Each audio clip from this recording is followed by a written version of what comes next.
What is up, everybody? A massive welcome back to the Chug YouTube channel, and today's video checking out my brand new guitar, this absolute weapon right here. Let's jump straight into it.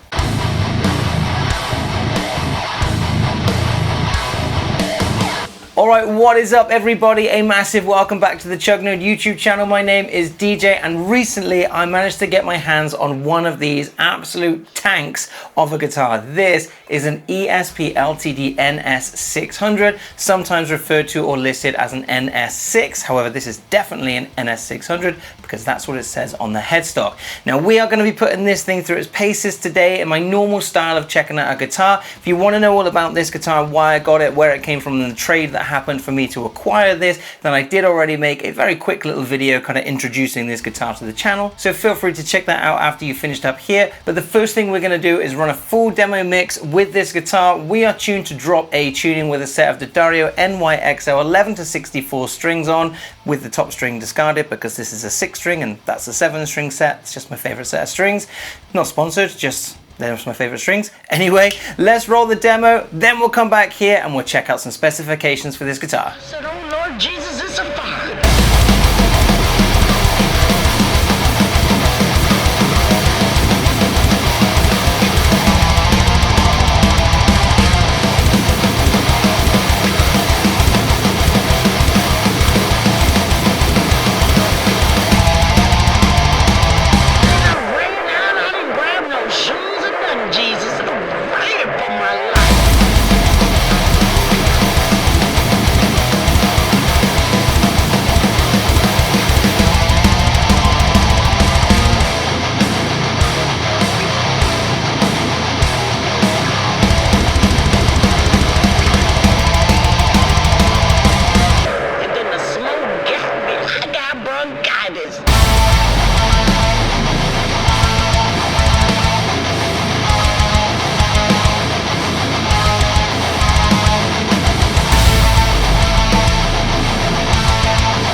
So this is an ESP LTD NS600. As I mentioned, it's sometimes referred to or listed as an NS6. This particular one was made in 2021 in Korea at the World Musical Instruments Factory. We've got a mahogany body in an asymmetrical stream shape with a 3-piece maple neck through body construction with a fast, thin U contour. Across our 25.5-inch scale length, we have a Makassar ebony fingerboard with 24 extra jumbo nickel frets and a 350mm or 13.78-inch radius fretboard. On this guitar, we of course have the Behemoth Triumviratus. One eternity later. Triumviratus inlay on the 12th fret. This of course is the signature guitar for Nergal from Behemoth. And at the top of the neck we have a molded plastic nut with a nut width of 42mm.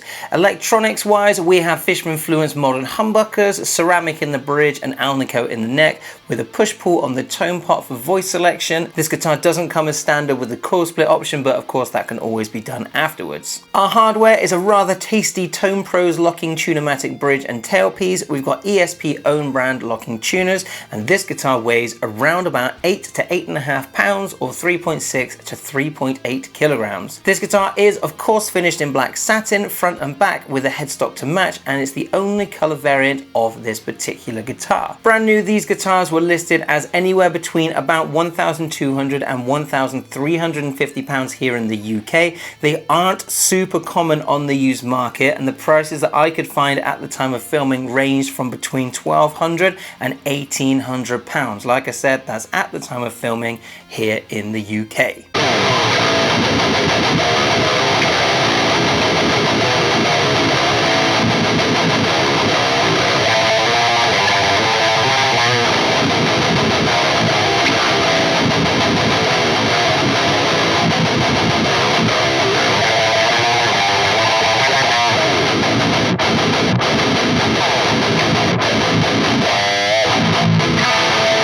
So as I mentioned right at the very start of this video, I did get this guitar in a trade. If you want to know all about that, then I'll leave links to the video I did about it up above in the cards and at the end of the video and all the rest of it. So this isn't a sponsored video in any way. This guitar belongs completely to me, as does everything else in the video. If you want to know more information about the signal chain that we're using today, you can find all of that information down below.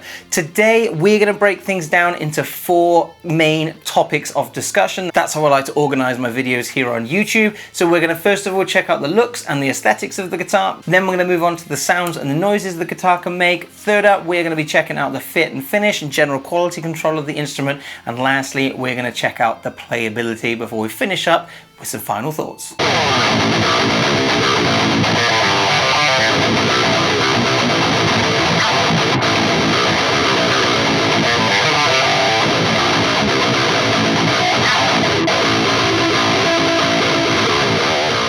Now, as someone who said quite a lot on this channel that I'm not really into black guitars, I am actually finding myself amassing a rather large collection of lovely black guitars.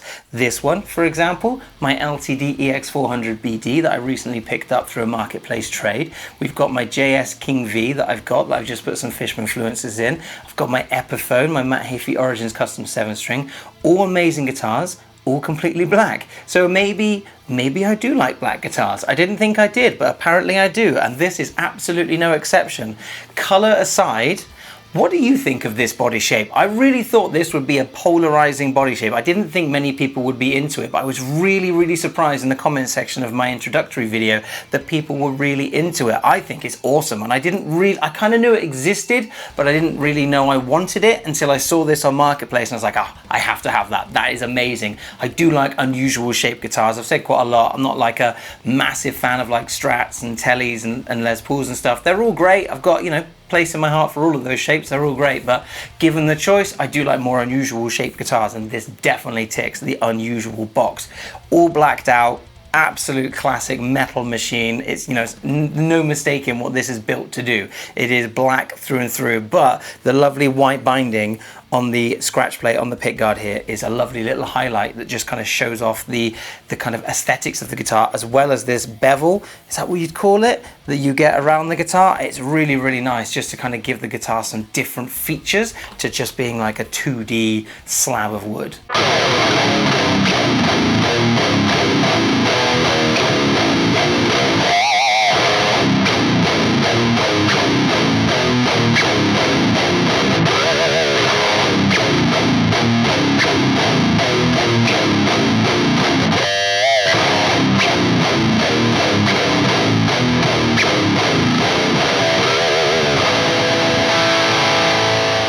One other thing I really like from an aesthetic perspective of this guitar is the fretboard. I really, really like blank, empty fretboards. The wood on this is beautiful. The Makassar ebony is really, really nice.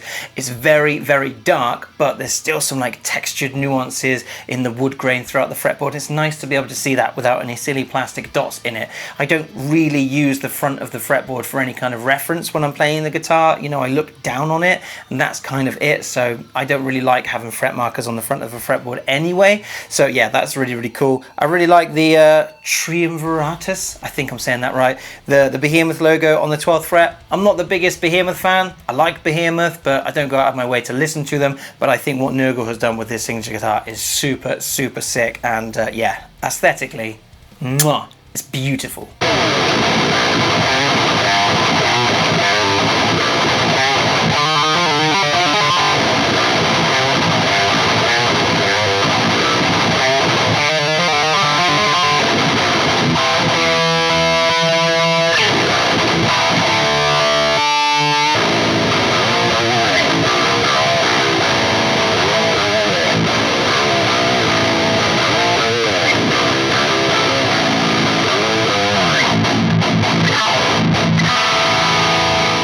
So checking out the sounds and the noises that this thing can make, I mean, it's got a set of Fishman Fluence Moderns in it, so it's gonna sound like every other guitar that has Fishman Fluence Moderns in it, but that is not a bad thing in any which way. These are amazing pickups, and there's a reason that so many guitars have them in, so many players use them and swear by them.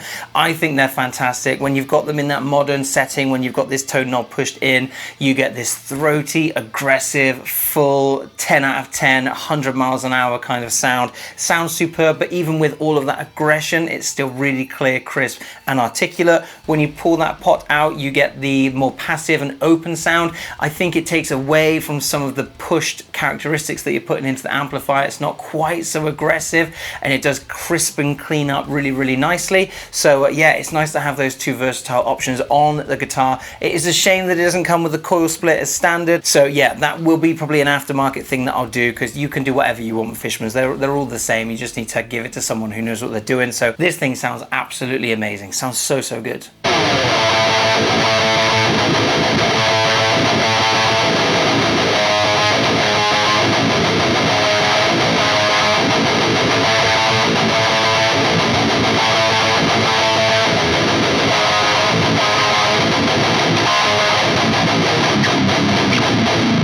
Third thing I always like to make a comment on is the fit and finish. Now, this not being a brand new guitar and out of the box, it would be really unfair to judge it on its fit and finish at this point. So what I like to do instead when we have a second-hand guitar is kind of judge how well it's held up. Now, I will be honest, I don't think this guitar has been played a tremendous amount. I'm the third owner, as far as I know. The chap that I got this from, Toby, said he actually had this imported from Poland.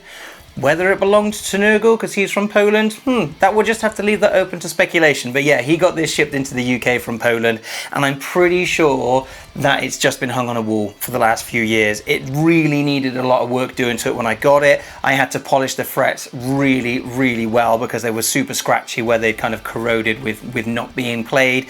The fretboard was absolutely the driest thing I've ever seen in my life. It really needed a lot of work, a lot of tinkering with. I set this up in drop A. It holds beautifully in drop A with that 25.5-inch scale length. And as I mentioned at the start of this video, we've got a set of 7-string strings on here from D'Addario, and I've just discarded the top string. So my favorite strings, the D'Addario NYXL 11-64s.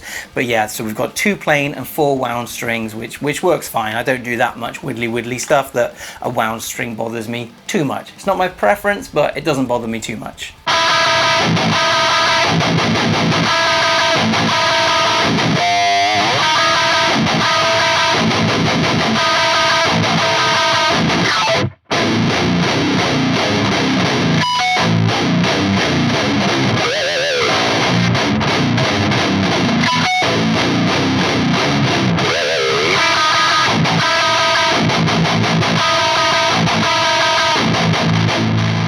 Anyway, what are we talking about? Fit and finish. We're talking about fit and finish. This thing has held up remarkably well. It is as new. It is held up amazingly well. There's no corrosion on it at all, apart from the frets that I mentioned earlier. But in all the hardware and everything is as it was when it was essentially brand new. There's no issues, no corrosion, no splits in the finish, nothing like that. Everything works as it's meant to and looks how it should. The frets are finished beautifully. They're really nicely set into the neck. You can't feel them at all when you're playing. The nut is cut fantastically. The tuners still work exactly how they should. This Tone Pros bridge is a joy to use. It's locking as well, so it doesn't just fall off when you change the strings. It's got little grub screws on it, so everything stays put when you kind of take strings off to do a string change. All of the electronics work, except the only thing I'll say is the input jack down here is slightly temperamental, so I do need to get that probably replaced, but you know, that's one of those things that can wear out. This is 5 years old at this point, so even with or without regular use, solder joints can become dry and things might just need replacing. But otherwise, fit and finish, or how well it's held up in the last 5 years across borders, across oceans, and with 3 different owners, top marks. Absolutely superb. Love it. Really love playing this guitar. Very cool. But we'll come on to playability next.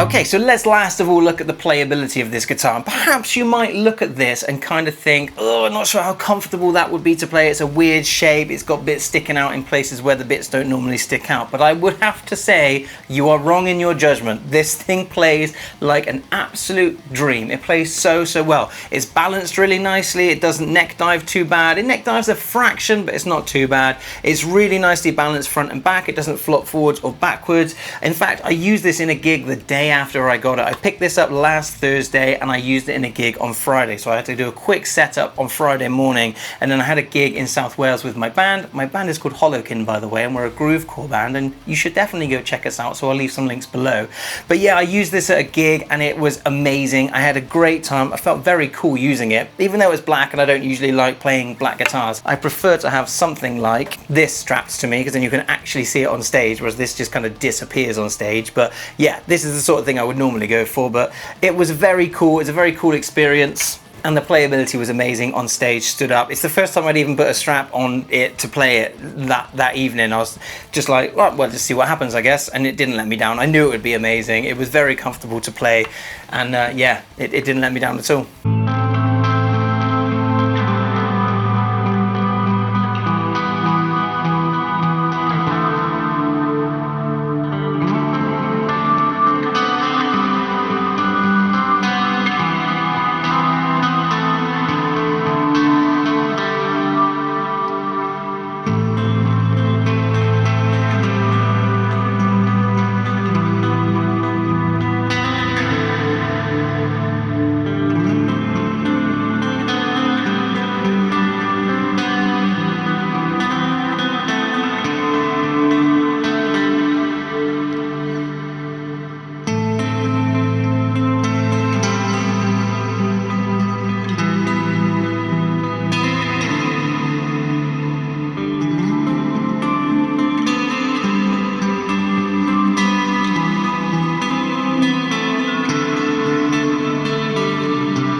we're talking about playability. There's probably one thing that I think is good on this guitar but could be better, and that is the side dots, because they're like luminescent, glow in the dark. That's fine, but they're not Luminlays, and Luminlays, actually like the brand Luminlays, are superb, especially like I said, for someone who plays on stage.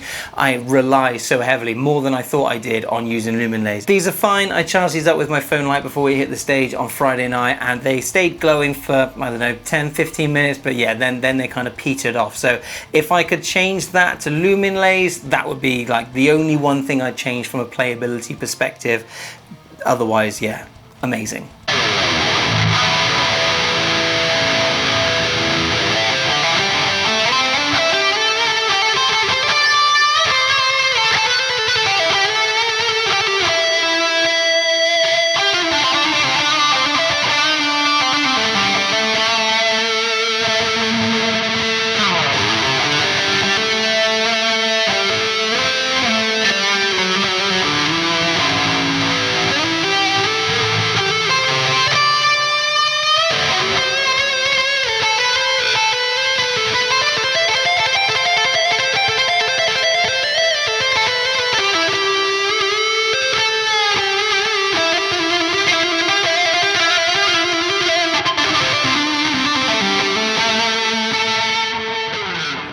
Couple of nice features that you get on these sort of 600 range guitars is all the belly cuts and the carves. So we've got a really nice neck joint here where it's a neck through body. We've got a lovely little bit of beveling here and a belly carve just at the top here, so the upper fret access is perfect. We've got quite a thin body section here, which again carves down for your arm, which is really, really nice. And my favorite feature, I think, with this guitar that you don't get on a huge amount of guitars is this volute. I love that. It's very small. Well, no, it's all right. It's a good enough shape. I like a volute because I like to be able to feel when I'm at the end of my fretboard. I play a lot live, I play on stage a lot, so I don't want to constantly be looking down at my neck to see where I am, and this like subconsciously helps me navigate my fretboard without having to constantly look at my fretboard. I know when I'm down at the first fret, I know where I am in relation to how that feels on the back of the headstock, so a volute is always a win for me. So yeah, playability, superb. Really, really, really nice to play on a headstock reversed as well. I think the headstock reverse is always a cool feature, and it adds a little bit of tension to the low A string, which is nice.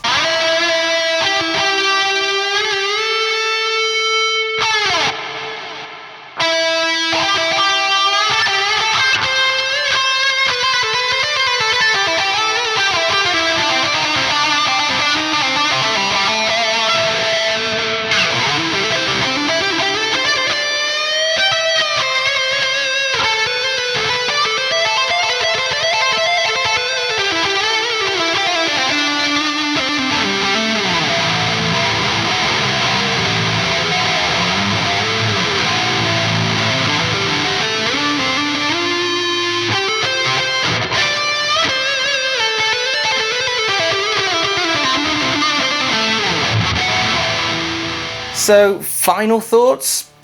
I don't think I've got any negatives. I don't think there's anything that I would change about this. There's a couple of like quality of life things I think I would change, like I mentioned, putting the coil split in on the pickups, but I can do that aftermarket, that's absolutely fine. Other little things, again, quality of life, I like it when it's like a click open, like battery door for the 9 volt, but it's not a big deal, it's fine. It just means I've got to have a screwdriver to change the battery once a year or however often we have to do it on Fishman's. But yeah, otherwise nothing I would change. It is a glorious guitar. It's a guitar I didn't know I wanted until I had it. And then when I picked it up and I got it, I was like, oh, this is amazing. Why did I not want one of these earlier? So yeah, I'm super stoked. I think it's amazing. I'd be really interested to know what your thoughts are on this guitar. Is this your kind of thing? Is this in your wheelhouse? Is this something you'd particularly want in your collection? Or equally, do you have one? Because a few people have messaged me on like Instagram and stuff, and you should definitely be following me on Instagram, by the way.